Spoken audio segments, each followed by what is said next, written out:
भाग्योदय विचार प्रवाह श्रृंखला के अंतर्गत आज रविवार 2 मई की वार्ता हम आपके सम्मुख रख रहे हैं। 49वां चरण है यह 49 और विषय है मरणोत्तर संस्कार का। हमने कहा था कि विभिन्न संस्कारों पर हम चर्चा कर रहे हैं विगत 21 फरवरी से, और ये चरण जन्म के पूर्व के संस्कार, पुंसवन संस्कार से लेकर मरणोत्तर तक आ पहुंचा है, जिसमें हमने चुनिंदा संस्कारों को ही लिया है जो इस समय प्रचलित हैं। संस्कार तो 16 होते हैं, लेकिन इसमें 10-11 संस्कारों को हमने लिया। आगे 2 संस्कार और हमारे गुरुवर ने जोड़े हैं, जन्मदिन और विवाह दिन का। उन पर भी हम आगे के रविवारों में चर्चा करेंगे। आज मरणोत्तर संस्कार पर चर्चा है, तो कहूँगा कि हमारे ऋषियों, जिनको हम गोत्र के माध्यम से अपना पूर्वज मानते हैं और कहते हैं, उनकी मानव समाज को सबसे बड़ी देन क्या है, यदि ये सवाल किया जाए तो हर समझदार का उत्तर होगा कि संस्कार और पर्व, 2 चीज़ें, 2 देनें ऋषियों की मानव जाति को मिली सबसे बड़ी देन है। माँ के गर्भ में जब हम आते हैं तब वहाँ से लेकर और जब शरीर का अवसान होता है तब तक की पूरी यात्रा को संस्कारों से ऋषियों ने बांधा है, आबद्ध किया है। आज मरणोत्तर संस्कार पर चर्चा है। पीछे के रविवारों में हम विभिन्न संस्कारों पर चर्चा कर चुके हैं। हमारा उन सभी से आग्रह है जिन्होंने पीछे नहीं सुना, वे इन संस्कारों को अवश्य जानें। न केवल सनातनी समाज, न केवल हिंदू समाज, बल्कि सभी को इनके बारे में समझना चाहिए। ये संस्कार सभी पंथों, मजहबों में अपने अपने तरीके से अलग अलग ढंग से हैं। उनका महत्व समझा जाए तभी बात बनेगी। भारतीय संस्कृति ने यह तथ्य घोषित किया कि मृत्यु के साथ जीवन समाप्त नहीं होता, बल्कि अनंत जीवन श्रृंखला की एक कड़ी मृत्यु भी है। इसलिए संस्कारों के क्रम में जीव की उस स्थिति को भी ऋषियों ने बांधा जब एक जन्म पूरा करके जीव अगले जीवन की ओर उन्मुख होता है। तब कामना की जाती है कि संबंधित जीवात्मा का अगला जीवन पिछले की अपेक्षा और अधिक सुसंस्कारवान होगा, प्रखर होगा, जीवंत होगा। इस निमित्त जो कर्मकांड किए जाते हैं उनका लाभ जीवात्मा को तो मिलता ही है, क्रिया कर्म करने वालों को भी मिलता है, और जीवात्मा को मिलता है कर्मकांड करने वालों की श्रद्धा के माध्यम से। इसीलिए मरणोत्तर संस्कार को श्राद्ध कर्म संस्कार भी कहा जाता है। तो पीछे हमने चर्चा करी थी अंत्येष्टि संस्कार की, उसी में अस्थि विसर्जन का क्रम भी जोड़ा था। और मरणोत्तर संस्कार अंत्येष्टि के 13वें दिन किया जाता है। जिस दिन दाह क्रिया होती है वह दिन भी उसमें गिना जाता है। कहीं कहीं 12वें दिन की परिपाटी है, कहीं पुरुषों की 13 दिन की, महिलाओं की 12 दिन की है। ये सब है। 10वें दिन शुद्धि का दिवस मनाया जाता है। क्षौर कर्म, बाल आदि कटाने का काम करते हैं और घर आदि साफ होता है। जहाँ 13वीं मनाई जाती है वहाँ सभी कर्मकांड श्राद्ध संस्कार के पूर्व अन्य संस्कार कर लिए जाते हैं। तो हमने कहा अंत्येष्टि के 13वें दिन मरणोत्तर संस्कार, और ये शोक और मोह जो उस जीवात्मा से था उसकी पूर्णाहुति का विधिवत आयोजन भी है। मृत्यु के जो शोक मोह है वो हटे, खत्म हो, और मृत्यु के कारण घर में शोक और वियोग का वातावरण रहता है। बाहर के लोग भी संवेदना, सहानुभूति प्रकट करने आते हैं। ये सब क्रम 13 दिन में पूरा हो जाना चाहिए, ताकि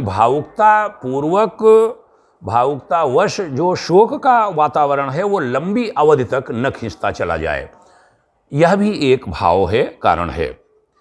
मृतक के शरीर से जो कीटाणु निकलते हैं, मृत्यु के उपरांत घर की सफाई, दीवारों की पुताई, जमीन की धुलाई लिपाई, वस्त्रों की गर्म जल से धुलाई, वस्तुओं की घिसाई रंगाई का ऐसा क्रम बनाना पड़ता है कि कोई छूत का अंश न रहे घर में। यह कार्य 10 से 13 दिन की अवधि में पूरा हो जाना चाहिए। 13वें दिन उसकी सब व्यवस्थाएं की जाती हैं और यज्ञ के साथ ये संस्कार होता है। उसमें विभिन्न व्यवस्थाएं हैं। यज्ञ जैसे हवन होता है, पूरी प्रक्रिया होती है। खटकर्म से लेकर देव शक्तियों का आवाहन, पूजन, नमन, वंदन, सारी प्रक्रिया के बाद संकल्प होता है और फिर रक्षा विधान तक के उपचार किए जाते हैं। और बीच में जो संकल्प की प्रक्रिया है, संकल्प के साथ मरणोत्तर संस्कार का क्रम संपन्न होता है। उसमें जो संस्कार कर रहा है, जिसने अग्नि दी है अपने पिता या अपने परिजन को, वह एक अपना नाम लेते हुए, मृतात्मा का नाम लेते हुए, अपने कर्तव्य पालन पूर्वक हम ये कार्य कर रहे हैं पितृ ऋण आदि को अदा करने के लिए, और शांति स्थापित हो परिवार में सभी तरफ, उसके लिए पंच यज्ञ सहित श्राद्ध कर्म हम कर रहे हैं। ऐसा संस्कृत की शब्दावली में एक संकल्प बाकायदा आचार्य जी द्वारा बुलवाया जाता है। उसके बाद यम देवता का पूजन होता है। यम को मृत्यु का देवता कहा जाता है। यम नियंत्रण करने वाले को कहते हैं और समय को भी कहते हैं। सृष्टि का संतुलन और नियंत्रण बनाए रखने के लिए मृत्यु भी वास्तव में एक आवश्यक प्रक्रिया है। नियंत्रण और संतुलन को बनाए रखने वाली काल की सीमा का स्मरण रखने मात्र से हमारा जीवन संतुलित, व्यवस्थित और प्रखर तथा प्रगतिशील बनाए रखने की प्रेरणा मिलती है। ये भाव है यम देवता पूजन का। और विधिवत अक्षत पूजन, यव अक्षत पुष्प आदि के साथ जीवन मृत्यु चक्र का अनुशासन बनाए रखने वाले तंत्र के अधिष्ठाता यम देवता का आवाहन पूजन किया जाता है। भावना की जाती है कि यम का अनुशासन हम सब के लिए कल्याणकारी बने, उसका प्यारा सा मंत्र है। और नमन किया जाता है यम देवता को, उनका पूजन किया जाता है। तत्पश्चात यम स्तोत्र के माध्यम से, उसमें 10 मंत्र हैं और 10 मंत्रों के माध्यम से यम देवता को प्रणाम किया जाता है। फिर पितृ आवाहन पूजन होता है। पितृ माने जो जिनका निधन हुआ है, उनकी जीवात्मा को बुलाया जाता है। उस समय उसने शरीर गया था, आज जीवात्मा की विदाई होगी। जीवात्मा अभी तक विश्रांत की अवस्था में थी, आज विधिवत इस परिवार से उसकी विदाई हो रही है। असली विदाई 13वीं के दिन है। इसके मारे 3 दिन 1-2 दिन जो भागते हैं ना लोग, ये कभी नहीं करना चाहिए। अरे जिस माँ ने तुम्हें 9 महीने रखा पेट में, वो कहीं जल्दी करती तब खड़े नहीं हो पाते जनाब। और हम माँ के लिए, पिता के लिए 13 दिन नहीं रुक सकते, गलत बात है ये। 13 दिन का विज्ञान है कंप्लीट। पितृआवाहन पूजन में उसका एक मंत्र है। जो दीपक जल रहा है वहाँ पर जीवात्मा को बुलाया जाता है और उसी दीपक की लौ में प्रकाशित हुआ उसको माना जाता है, देखा जाता है। पुष्पादि समर्पित कर पूजन कराते हैं कि वो आत्मा आई है। हमारा सबकी ओर से सबका नमन वंदन है जो वहाँ बैठे हैं कार्यक्रम में। फिर तर्पण होता है आवाहन पूजन के बाद।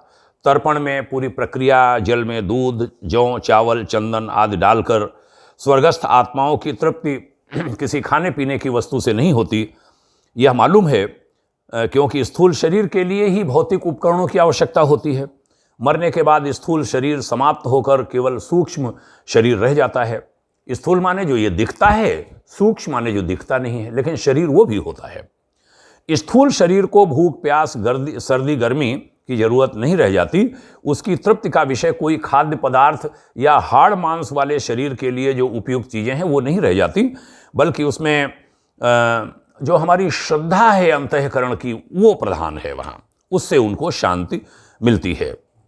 और उसमें जो चीज़ें उपयोग होती हैं, जल है, तिल है, चावल है, दूध है, फल है, फूल है, उनके समर्पण का भी पूरा विज्ञान है। उसकी प्रेरणा हम लोग देते हैं।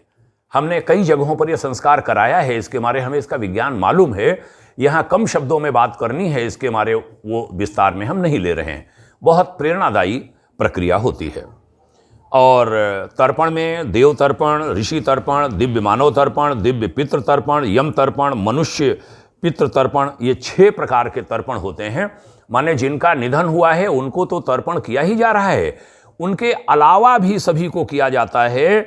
देव शक्तियाँ, जो ईश्वर की महान शक्तियाँ हैं, जल, वायु, सूर्य, अग्नि, चंद्र, विद्युत, ये अवतारी ईश्वर अंश की मुक्त आत्माएं हैं, ऐसा मानकर उनको प्रणाम किया जाता है, जिनके कारण हमारा जीवन चल रहा है। फिर ऋषि तर्पण है। जो ऋषि उन्होंने बहुत शोध करके अपने आप को तपाकर अपने शरीर की प्रयोगशाला में बहुत सारी चीज़ें अनुसंधान करके वो ऋषि थे। ऋषि माने रिसर्चर्स, वैज्ञानिक। उन्होंने जो सब हमको दी चीज़ें, उनको नमन करते हैं, तर्पण करते हैं। फिर दिव्य मनुष्य तर्पण है। जो जैसे राजा हरिश्चंद्र हैं, पांडव हैं, शिवाजी हैं, प्रताप हैं, भामाशाह हैं, तिलक हैं, ऐसे महापुरुष इस श्रेणी में आते हैं और सभी के लिए किस दिशा में बैठें, किस मुद्रा में बैठें, सारे निर्देशन हैं जो आचार्य करते हैं। दिव्य पितृ तर्पण में वे लोग जो लोक सेवा और तपश्चर्या तो नहीं कर सके, लेकिन अपना चरित्र उन्होंने बहुत ऊंचा बनाए रखा और उस पर किसी भी प्रकार की आंच नहीं आने दी। आज वो हमारे बीच नहीं हैं, उन सबको भी याद किया जाता है। ऐसे लोग, वंदनीय लोगों को भी तर्पण कराते हैं। उसके बाद यम तर्पण होता है।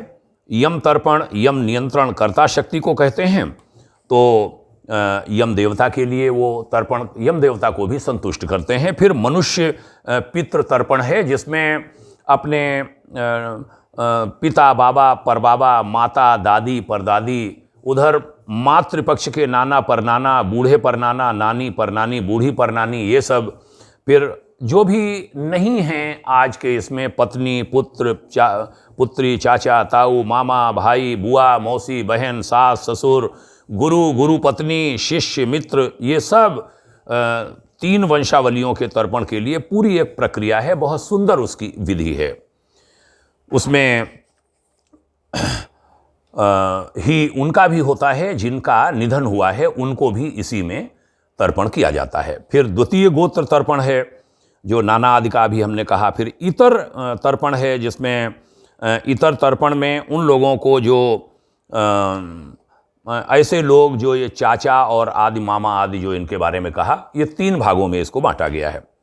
फिर पूरी प्रक्रिया वस्त्र निष्पीडन की, भीष्म तर्पण की। भीष्म तर्पण की, भीष्म पितामह जैसे लोग जिन्होंने विवाह नहीं किया, समाज के लिए अपने आप को समर्पित कर दिया, परिवार नहीं बसाया, ऐसे परमार्थ परायण महामानव जिन्होंने वंश चलाने का जरा सा भी मोह नहीं किया, भीष्म उसके प्रतिनिधि माने गए हैं। ऐसी सभी श्रेष्ठात्माओं को भी जलदान देने की प्रक्रिया है। जिनके अपने कोई बच्चे नहीं हैं उनको भी समाज तर्पण करे, ऐसा भाव है। फिर देवार्घ ध्यान, देवार्घ दान है।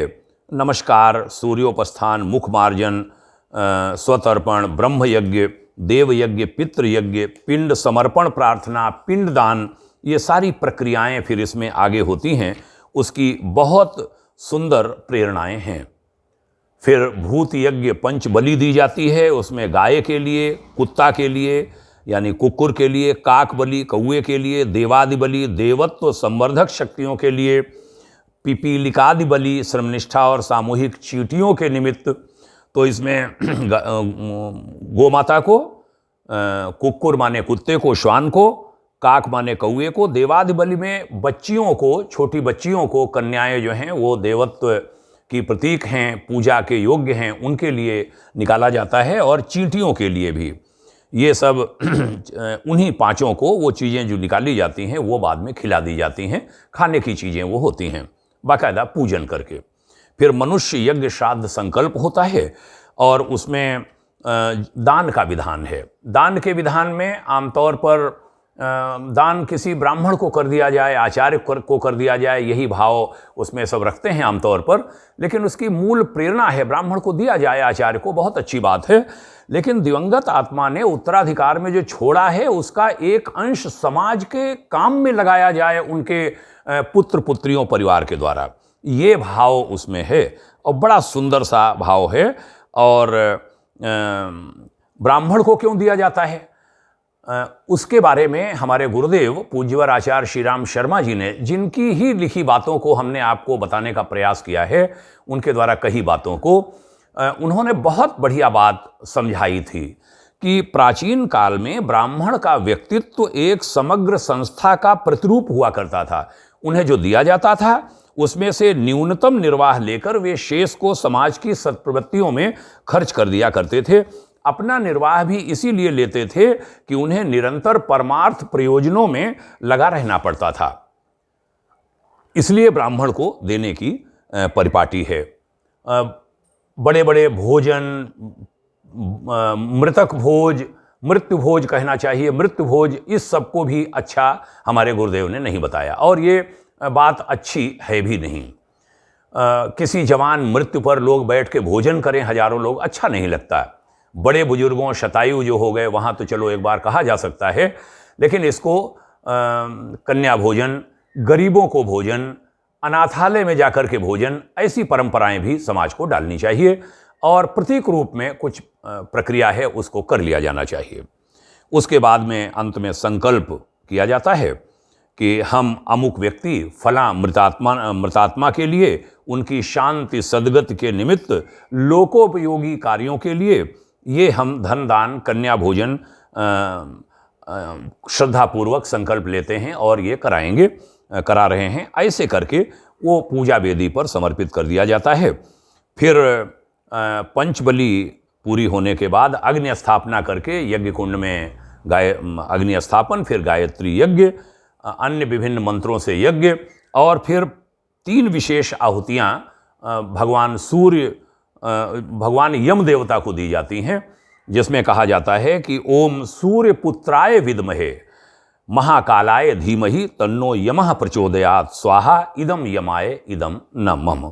सूर्य पुत्र कहे गए यम देवता, तो उनके लिए 3 आहुतियाँ देकर फिर विसर्जन होता है। पहले देवशक्तियों का विसर्जन, फिर देवशक्तियों में यम भी आ गए, उनको बुलाया, उनको विदा किया गया। फिर पिंड विसर्जन होता है, पिंडों का विसर्जन, फिर पितृ विसर्जन होता है। देव विसर्जन सबसे अंत में होता है। पहले पितृ विसर्जन माने जो जीवात्मा बुलाई गई है, जिनका अभी निधन 13 दिन पहले हुआ, वो जीवात्मा वहां मौजूद है उस समय, ये माना जाता है। फिर उस जीवात्मा को विधिवत विदाई दी जाती है मंत्र के साथ। तत्पश्चात देव शक्तियों का विसर्जन करके समापन किया जाता है। ये मरणोत्तर संस्कार की विधि है। एक बात यहाँ पर मुझे अचानक अभी याद आ गई है, मैं कहना चाहूँगा। कुछ लोग इसको सुन रहे होंगे, वो मेरी भी हंसी उड़ाएंगे और भारतीय संस्कृति की इस व्यवस्था की भी, कि अरे वो जीवात्मा बुलाई गई, बैठाई गई, विदाई दी गई। तो एक घटना मैं सुनाऊंगा, मुझे डेट विधिवत याद है, 24 अप्रैल 1994 की। लखनऊ हमारी भूतपूर्व कर्मभूमि, और उसका इंदिरा नगर कॉलोनी जहाँ मेरा घर भी है, उसके सेक्टर 8 की घटना है। और जहाँ तक मुझे घर याद है 8/5 मकान नंबर भी है। वहाँ पर श्री भरत मिश्र नाम के एक इंजीनियर साहब का निधन हुआ था। कहते हैं कि उनके पिता उस समय थे नहीं, हमें मालूम है, और उनकी सब बहनें थीं, अपने माता पिता के अकेले बेटे थे, मामा मामी के यहाँ, मौसा मौसी के यहाँ, बुआ फूफा के यहाँ सब लड़कियाँ थीं। उस परिवार से मेरा जुड़ाव था और हमने वहाँ ये मरणोत्तर संस्कार करवाया था। हमें याद है, हमने जीवात्मा को जब बुलाया, बहुत शोक का वातावरण उस परिवार में था। पहले दिन से ही हम उससे जुड़े थे जब निधन हुआ था। बहुत दुख था सारे लोगों में। जवान बेटा गया था, कई कुलों का एक बालक, और सिंचाई विभाग के वो एई थे, हमें मालूम है, भरत मिश्र जी। तो जब पूरा कार्यक्रम संपन्न हुआ, जो हमने अभी बताया, उसका विस्तार से सब करते हुए जब जीवात्मा को विदाई दे दी, देव विसर्जन कर दिया, तब उनकी बुजुर्ग माँ बहुत दहाड़ मार के रोईं। हमें याद है, वह रुदन कोई माँ ही समझ सकती है और कोई समझ नहीं सकता, जैसे वो रोई थी। हमने माँ को संभाला, उन्होंने हमें बाहों में भर लिया, और बुजुर्ग माँ मैंने उन्हें रोने दिया। वो जब शांत हुई तब उन्होंने कहा, बेटा राम महेश, ये मत समझना कि मैं अपने भरत के लिए रोई। मैं रोई इसके लिए, जब तुमने मंत्र बोला कि मेरा बेटा भरत यहां आ रहा है, उसकी जीवात्मा आ रही है, तो मेरे भरत बाकायदा सामने से आए, मेरे पैर छुए, मेरे बगल में बैठे, पूरे यज्ञ में उन्होंने मेरे साथ आहुतियां दी, और जब तुमने जीवात्मा को विदाई दी, तब मेरा भरत मेरी ओर बड़ी कातर निगाह से देख रहा था कि मुझे अब विदाई दी जा रही है, और वह फिर वहां से चले गए। वही याद करके मैं रोई मेरे बेटे यह उनकी माता जी ने कहा था और यह घटना अचानक हमें याद आई। मैंने सोचा आपसे शेयर करूं। बहुत तकलीफ वाला वो समय था, इसलिए मैं उन सभी से कहना चाहूंगा जो भारत की इस संस्कृति का मजाक उड़ाते हैं, जो ये कहते हैं ये पंडितों का, आचार्यों का, कथित ऋषियों का ऐसे कोई ढकोसला है, वह कृपा कर अपना मुख बंद करें। और ये देव संस्कृति बहुत ताकतवर है, जब कभी उद्धार होगा तब इसी से होगा और कोई मार्ग है नहीं। इसलिए जो आज के संस्कार की हमने चर्चा की, उसके महत्व को समझें, खुद जानें, अन्यों को भी समझाएं, बताएं, ताकि लोग इसका लाभ उठा सकें। मैं शेयर करने, मैं क्या सब्सक्राइब आदि कहते हैं, मैं तो कह नहीं पाता हूं, मैं कहना भी नहीं चाहता, क्योंकि ये कोई पैसा कमाने के लिए, कोई अर्थ लाभ के लिए ये काम नहीं हो रहा। ये काम हो रहा है कि हम कभी रहें या न रहें, ये शब्द, ये ज्ञान, ये ऋषियों की बातें वो जिंदा रहें। ये शरीर तो नश्वर है, चला जाएगा, किसी दिन नहीं होगा, लेकिन ये बातें होंगी, ये शब्द होंगे, ये ऋषियों का ज्ञान होगा और सभी लोग उसका लाभ उठाते रहें। यही निवेदन करते हुए वाणी को विराम देता हूँ। आप सभी को प्रणाम करता हूँ। बहुत बहुत शुभकामनाएं। ओम शांति। जय हिंद।